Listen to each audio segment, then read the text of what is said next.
Dari Jakarta, hari ini sidang penodaan agama dengan terdakwa Basuki Cahayapurnama menghadirkan tokoh FPI Habib Rizik Syihab sebagai salah satu saksi. Habib Rizik menilai saat berpidato soal surat Al-Maidah 51, Ahok telah mengajak masyarakat untuk tidak percaya kepada siapapun yang menggunakan surat Al-Maidah 51 dalam tata cara memilih pemimpin. Saudara mengatakan penodaan agama yang dilakukan terdakwa, ya kan? Saudara ini mengetahui dari mana?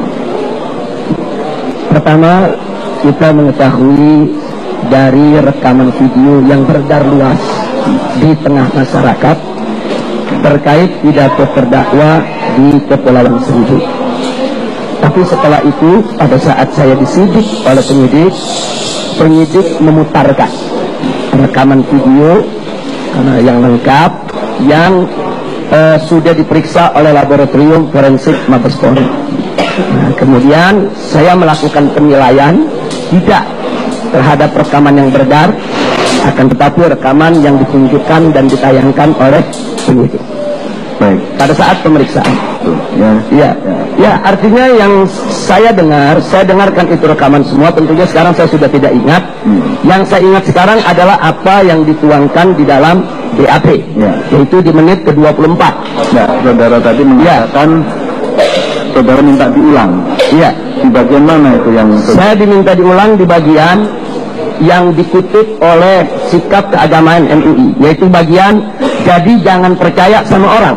Bisa saja kan dalam hati kecil Bapak Ibu nggak pilih saya, ya kan, dibohongin pakai surat Al-Maidah 51 macam-macam itu hak Bapak Ibu ya. Jadi kalau Ibu perasaan nggak bisa pilih nih karena saya takut masuk neraka dibodohin gitu, nah itu yang kita minta untuk diulangi, untuk dicocokkan dengan apa yang tertuang dalam sikap keagamaan MUI. Nah, walaupun sebelumnya dan sesudahnya masih ada, yaitu kalimat-kalimat lain menyangkut programnya. Yang saudara baca tadi, yang ahli minta diulang itu, ini menurut keahlian saudara, ini menyinggung masalah apa di situ? Ya. Jadi dalam pernyataan tadi, Majelis Hakim yang mulia, dalam pernyataan ini saya sebagai ahli yang memang diminta untuk menilai pernyataan tersebut mendapatkan ada 6 ungkapan yang bermasalah. Yang pertama, kalimat jadi jangan percaya sama orang. Yang kedua, enggak pilih saya. Yang ketiga, dibohongi pakai surat Al-Maidah 51. Yang keempat, macam-macam itu. Yang kelima, karena saya takut masuk neraka. Yang keenam, dibodohin gitu. Nah, penilaian yang ingin saya sampaikan terhadap ungkapan-ungkapan tadi, pertama, jadi jangan percaya sama orang. Berarti di sini siapapun,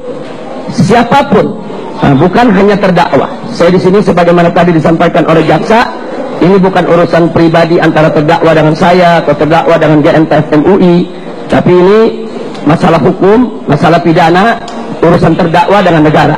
Yang ingin saya garis bawahi, ungkapan jadi jangan percaya sama orang yang disampaikan oleh terdakwa di hadapan masyarakat Kepulauan Seribu, maka saya ingin katakan siapapun yang mengatakan kalimat ini berarti telah mengajak masyarakat agar jangan percaya kepada siapapun juga yang menggunakan surat Al-Maidah ayat 51 untuk tidak memilih non-muslim sebagai pemimpin.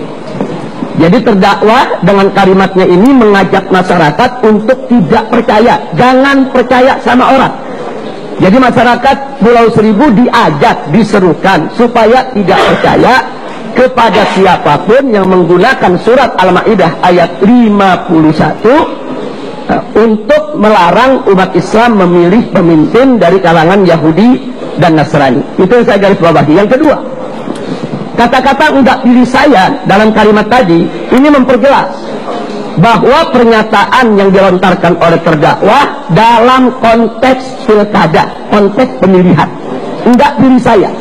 Itu enggak ada hubungannya dengan perikanan, enggak ada hubungannya dengan tambak, enggak pilih saya. Itu berarti konteks pilkada. Kemudian yang ketiga, kalimat dibohongi pakai surat Al-Maidah 51.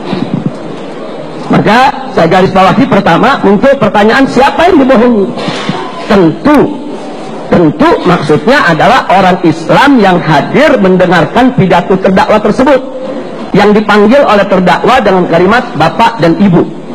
Jadi bapak dan ibu dibohongi pakai surat Al-Maidah 51. Jadi maksud yang dibohongi di sini adalah orang Islam yang hadir saat itu. Kemudian yang kedua, tentu maksudnya kalau bertanya dibohongi pakai surat Al-Maidah 51, berarti surat Al-Maidah di sini yaitu dijadikan sebagai alat kebohongan. Bahkan bukan hanya sekedar alat kebohongan, dijadikan sebagai sumber kebohongan. Nah, ini yang tadi kita nyatakan ini sebagai penodaan agama. Jadi Al-Quran itu dikatakan oleh terdakwa dibohongi pakai surat Al-Maidah. Ya, maksudnya dibohongi pakai Al-Quran. Berarti Al-Quran itu menjadi alat kebohongan, bahkan bisa diartikan sebagai sumber kebohongan. Kemudian yang berikutnya, yang ketiga, siapa membohongi umat Islam? Nah, dari uraian kalimatnya tentu maksudnya orang yang menggunakan surat Al-Maidah ayat 51, siapapun dia. Karena dalam pidato tersebut terdakwa tidak menyebut si A atau si B. Dia mengatakan jangan percaya sama orang, dibohongi pakai surat Al-Maidah 51. Siapa orang yang dimaksud?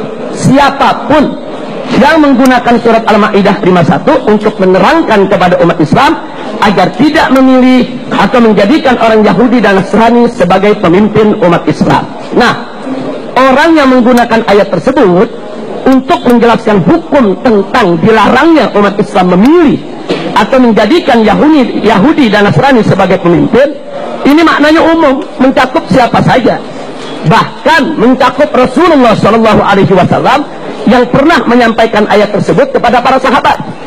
Ayat tersebut Nabi yang menyampaikan kepada para sahabat. Ayat tersebut turun dari Allah. Allah yang menerangkan kepada Nabi bahwa orang Islam tidak boleh mengangkat orang Yahudi dan Nasrani sebagai pemimpin mereka. Saat Allah menyampaikan kepada Nabi, Allah tidak berbohong. Nah, kemudian Nabi menyampaikan kepada para sahabat ayat tersebut. Nabi juga tidak berbohong. Dan sahabat menyampaikan kepada tabi'in, sahabat juga tidak berbohong. Tabi'in menyampaikan kepada tabi'in juga tidak berbohong. Dan seterusnya sampai ulama di zaman ini. Jadi ulama-ulama di zaman ini, manakala mereka menyampaikan surat Al-Maidah ayat 51 tersebut, mereka tidak berbohong. Jadi kalau terdakwa mengatakan jangan percaya sama orang yang menggunakan surat Al-Maidah 51, maka kata jangan percaya sama orang di sini mencakup siapa saja manusianya menyampaikan surat Al-Maidah 51. Dari mulai Nabi, sahabat, tabi'in, begitu juga para ulama.